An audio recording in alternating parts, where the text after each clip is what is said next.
Hello everyone, welcome to examination classes. हमारी आज की टॉपिक है वाटर यानी जल। सबसे पहले हम लोग जानेंगे कि वाटर साइकिल यानी जल चक्र होता क्या है। देखिए, हमारी पानी का लगातार अपना स्वरूप बदलना और अपने बदलते हुए स्वरूप के अनुसार अलग अलग जगह पर उपस्थित रहना। इसका मतलब देखिए, आपको ठंडी जगह पर आपको पानी जो है बर्फ़ के रूप में दिखने को मिलेगा, और वही पानी आपको जो है नॉर्मल जगहों पर, गर्म जगहों पर लिक्विड के फॉर्म में देखने को मिलेगा। और जब यही पानी गर्म हो जाती है तो ये गर्म होकर ये भाप में बदल जाती है, जिसे हम लोग वाटर वेपर यानी जल वाष्प कहते हैं। और यही जल वाष्प बाद में ऊपर जाकर ठंडी हो जाती है, और ठंडी होकर ये रेनफॉल या फिर स्नोफॉल के फॉर्म में धरती पर वापस आ जाती है। तो इसी कंटिन्यूअस प्रोसेस को, इसी लगातार होने वाली प्रक्रिया को हम लोग वाटर साइकिल यानी जल चक्र कहते हैं। अगर हम बात करें फ्रेश वाटर के सोर्सेस यानी स्रोत के बारे में, तो आपको मिलेगा रिवर्स यानी नदी में, पॉन्ड्स यानी तालाब, स्प्रिंग्स यानी झरने वाले पानी में, और ग्लेशियर्स यानी हिमनद में। और जो महासागर और समुद्र का जो जल रहता है वो नमकीन रहता है। किस वजह से? सोडियम क्लोराइड की वजह से। और हमारी पूरी पृथ्वी का 3/4 हिस्सा जो है जल से ढका हुआ रहता है, यानी आपको हमारी पृथ्वी पर जो है भूमि से ज़्यादा जल देखने को मिलेगा। अब हम बात करते हैं मूवमेंट्स ऑफ ओशन यानी महासागर की गति के बारे में। जो हमारी ओशंस होती है उसके अंदर 3 प्रकार के मूवमेंट्स होते हैं: वेव्स यानी तरंग, टाइड्स यानी ज्वार भाटा, और करंट्स यानी धाराएं। सबसे पहले हम जानेंगे कि वेव यानी तरंग क्या होता है। The back and fourth movement of ocean water by wind on the surface of the earth is called wave.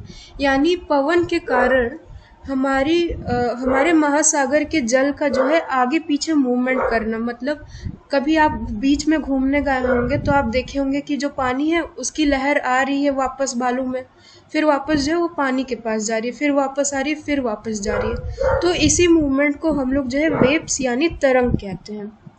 और कभी कभी भूकंप या फिर ज्वालामुखी फटने के कारण जो है ओशन फ्लोर्स में डिस्टरबेंस क्रिएट होता है, जिसके कारण क्या होता है, यही तरंग जो है लगभग 15 मीटर तक ऊंची हो जाती है। और इस ऊंची तरंग को हम लोग जो है सुनामी कहते हैं, जो बहुत ही मतलब डेंजरस होती है। अब हम बात करेंगे टाइड यानी ज्वार भाटा के बारे में। ये क्या होता है? हमारे महासागर में जो जल रहता है उसका नियमित रूप से उठना और गिरना।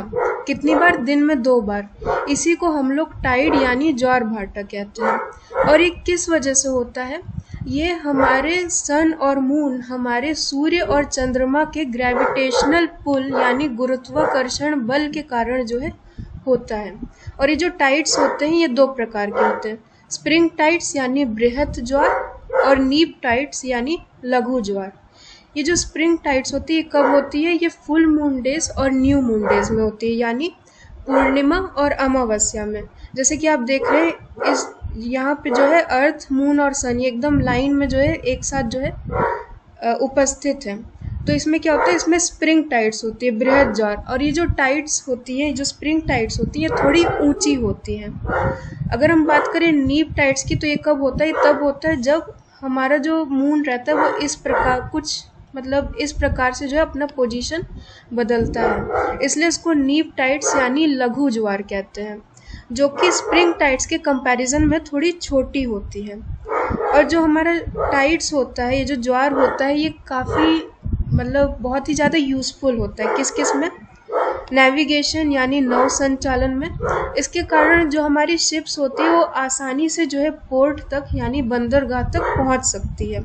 साथ ही साथ ये फिशिंग में भी जो है सहायता करती है, क्योंकि टाइड्स के कारण जो है काफ़ी सारी मछली जो है वो तट के पास आ जाती है, जिससे फिशिंग करने में जो है आसानी होती है। और काफ़ी सारी जगह पर जो है इलेक्ट्रिसिटी जनरेट करने के लिए भी ये जो टाइड्स होती है काफ़ी उपयोगी होती हैं।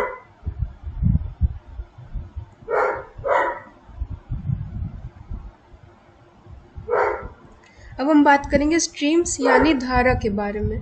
ये क्या होती है? Streams of water flowing constantly on ocean surface in definite directions.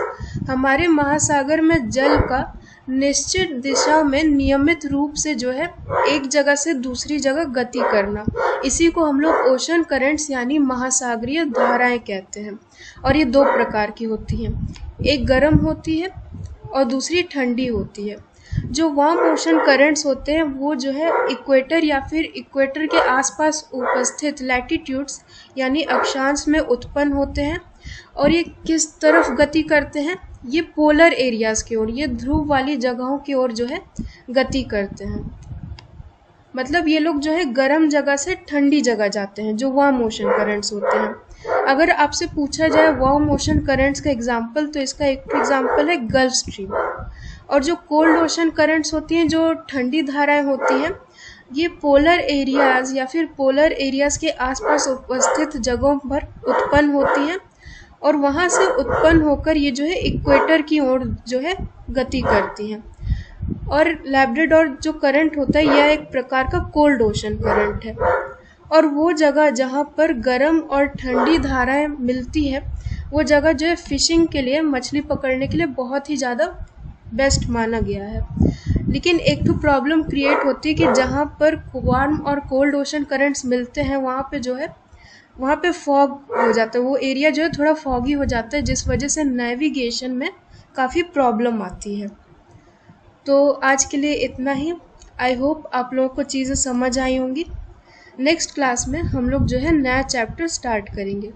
तब तक के लिए आप लोग अपना ध्यान रखिएगा। धन्यवाद।